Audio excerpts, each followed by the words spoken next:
As primeiras mensagens que a gente recebeu hoje têm o mesmo tema. Eu tinha separado as duas aqui, ó. O Farias diz, agora vocês, jornalistas, ou seja, vocês da imprensa, devem estar felizes com a derrota do Santos de Sampaoli. Era o que vocês tanto queriam. E logo abaixo o Marcos Wayne diz, vocês da imprensa falaram que o Santos ia passar por jogos ruins, por jogar de forma tão ofensiva, que à medida que os times fossem estudando o Santos as coisas ficariam mais difíceis, que era melhor ter calma e não se iludir com o estadual. Vocês da imprensa acertaram. Então temos duas visões antagônicas aqui sobre a avaliação do time do Sampaoli.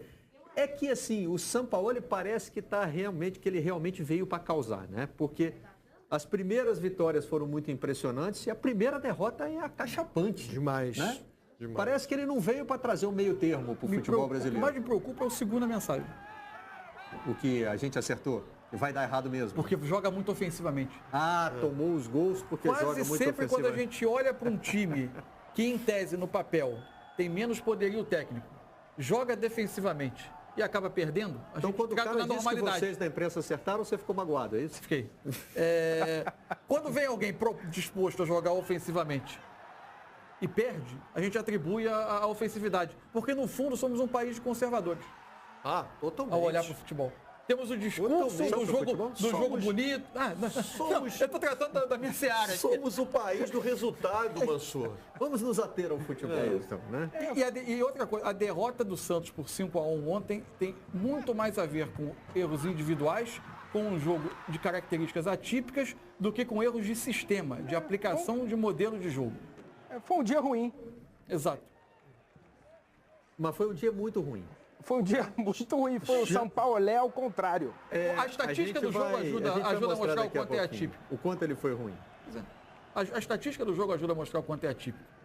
Se a gente avaliar gol por gol, a gente tem muito pouca coisa relacionada a comportamento coletivo em termos de aplicação desse sistema do São Paulo, de ter perdido por ser ofensivo demais, e mais por questões muito mais pontuais. Nós olhamos os números do jogo. O Ituano teve 22% de posse de bola. E criou 6 chances de gol. Chute, finalizações na direção do gol. 6. 5 entraram. Não é normal.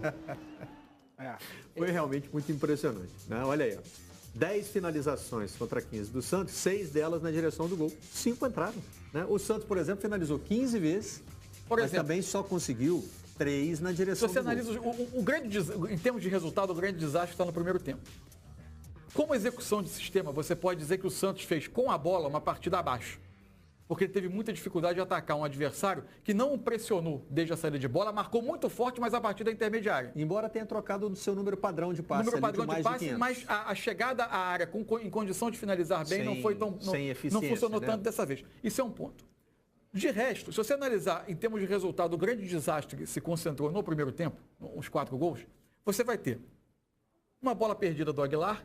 Nossa. Em uma posição que tem muito pouco a ver com o sistema, porque ele está totalmente equilibrado com o tempo para escolher a saída de jogo, até que ele é confrontado, apertado, e aí ele falha.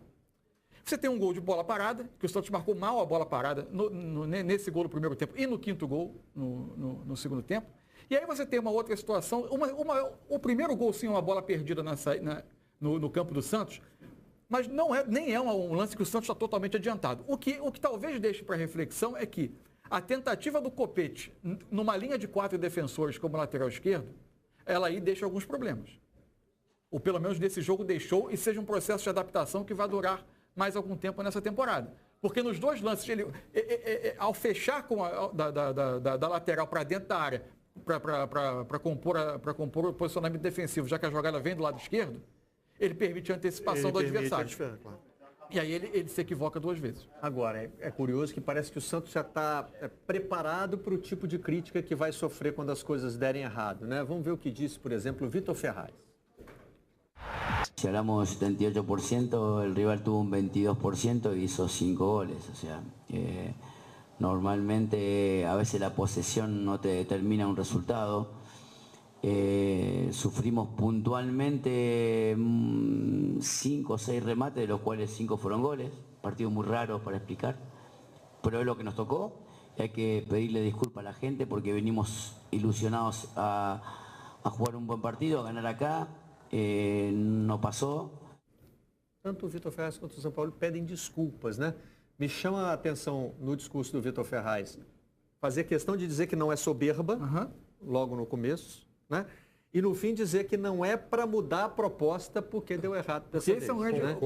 Então, quando você sai de um jogo com 78-22 de posse e esse placar, você tem uma tendência a que se ataque o modelo de futebol, a ideia central de futebol, ou que se ataque até o número da posse. Sim. Como se o Santos tivesse perdido porque ficou com 78% da bola. Não, ele perdeu apesar de ter ficado 78% da posse, porque a posse é parte do seu modelo. Um time que se prepara para ser reativo, ficar com muita posse, você pode até entender que em algum momento o jogo o conduziu para fora da sua zona de conforto. Mas no caso do Santos, não. Ele se prepara para jogar com a bola. Apesar de ter conseguido ficar com a bola, a execução a execução da sua ideia é que não foi correta.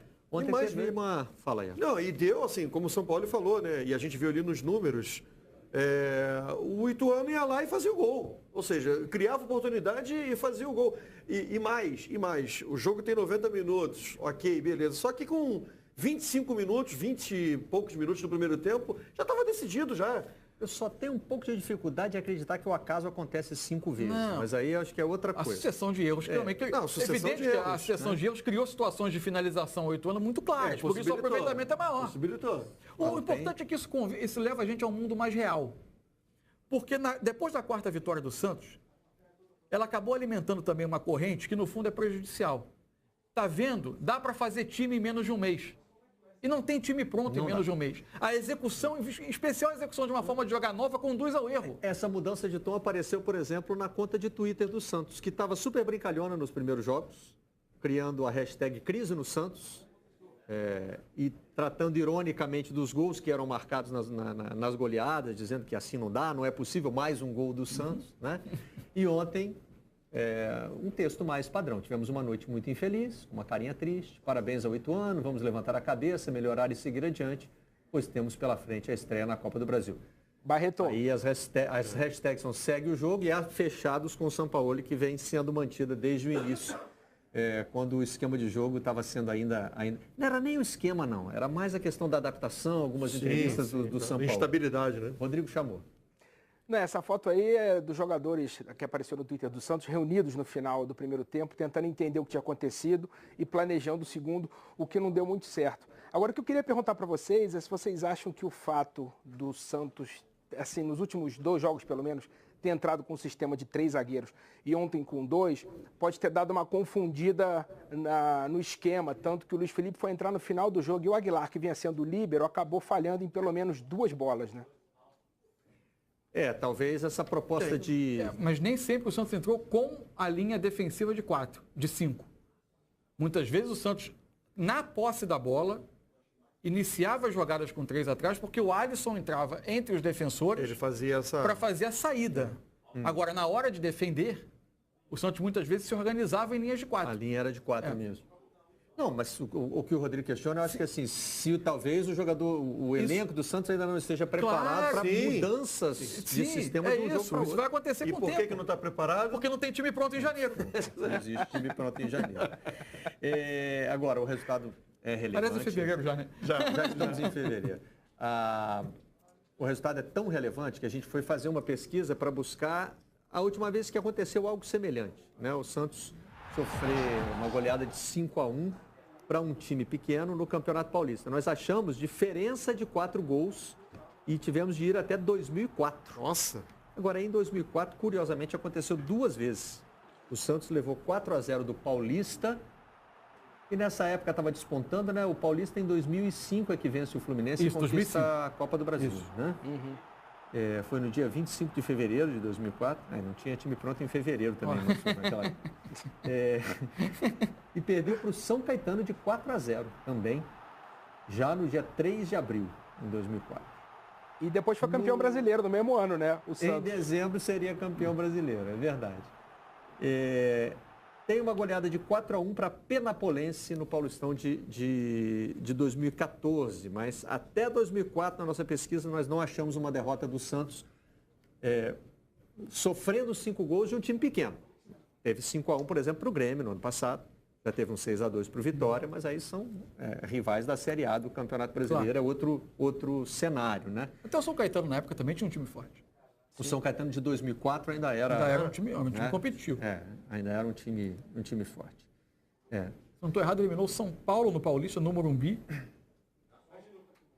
Em 2004? É. Bom. E falar em Twitter, só para fechar aqui, o Twitter, a conta de Twitter do Santos podia estar agora mais serena, mais equilibrada, mas a conta do Altos, do Piauí, que é o próximo adversário do Santos, brincou com a goleada. Olha aí, ó. Aí, não vem com ódio pra cima de mim não, hein? Não tenho nada com isso, né? Curtiu, Rodrigo?